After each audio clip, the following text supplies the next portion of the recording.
नारायण नारायण। आपने अक्सर भगवान विष्णु के भक्तों को नारायण नाम का जाप करते सुना होगा। यही नहीं, भगवान विष्णु के और भी कई नाम हैं, लेकिन नारायण नाम के पीछे एक बहुत ही सुंदर कथा प्रचलित है।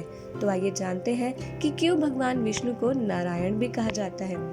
यह तो सभी जानते हैं कि भगवान ने जब जब धरती पर जन्म लिया है, तब तब अपने भक्तों को अधर्म और शांति के मार्ग पर चलना सिखाया है।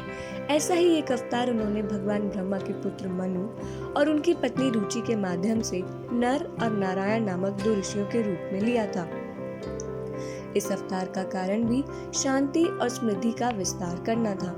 जन्म लेने के कुछ समय पश्चात ही वे दोनों बद्रीवन में भगवान शिव की तपस्या करने निकल गए थे। उन दोनों की घोर तपस्या से उनके अंदर बहुत सी शक्तियों का विकास होने लगा। उनकी कठोर तपस्या और शक्तियों को देख देवराज इंद्र भी अपने आसन को लेकर चिंतित होने लगे और उन्होंने उन दोनों की तपस्या भंग करने के लिए कामदेव, वसंत और मनमोहनी अप्सराओं को उनके पास भेजा। सभी ने अलग अलग प्रकार से उनकी तपस्या भंग करने का प्रयास किया, लेकिन उन दोनों पर किसी चीज का कोई प्रभाव नहीं पड़ा। तभी उन दोनों ने अपने नेत्र खोले और उनसे उनकी परंपरा भंग करने का कारण पूछा। जब नर और नारायण को इंद्रदेव के विषय में ज्ञात हुआ, तो उन्होंने स्वर्ग की सभी अप्सराओं से अधिक सुंदर अप्सरा उर्वशी को अपनी जांघ से प्रकट किया और उसे इंद्रदेव के उपहार के रूप में स्वर्गलोक भेज दिया। भगवान नर और नारायण की यह महिमा जानकर देवराज इंद्र को अपनी दुष्कृति पर पश्चाताप हुआ।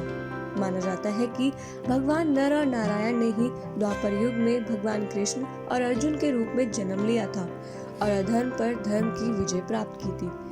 कहा जाता है कि आज भी भगवान नर और नारायण बद्रीवन में निरंतर तपस्या कर रहे हैं। वहाँ के दो पहाड़ों को नर और नारायण के नाम से जाना जाता है।